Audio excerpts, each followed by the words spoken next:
আসসালামু আলাইকুম। এসকে প্রবাস তথ্য সেন্টার প্রবাসীদের কথা বলে, প্রবাসীদের সাথে চলে।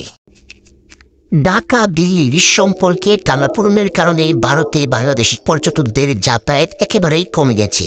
এতে চরম অনিশ্চয়তায় পড়েছে কলকাতার ব্যবসায়ীদের জীবন জীবিকা। শহরে বড় একটি অংশের ব্যবসা বাণিজ্য কার্যত দশ নেমেছে।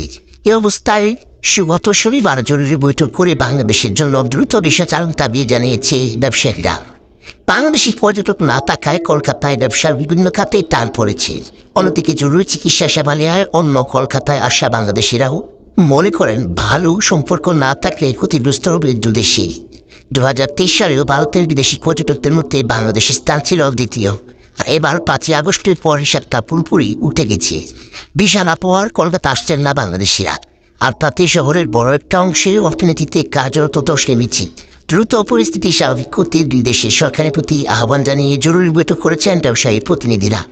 ওই বৈঠকে সিদ্ধান্ত হয় কোনো বাংলাদেশি পর্যটককে বয়কট নয়, বরং ভারতেরই আতিথেয়তা ও নিরাপত্তা দেওয়া হবে। স্বাভাবিক সময়ে প্রতিদিন করে বাংলাদেশ থেকে প্রায় 5,000 পর্যটক আসতেন কলকাতা।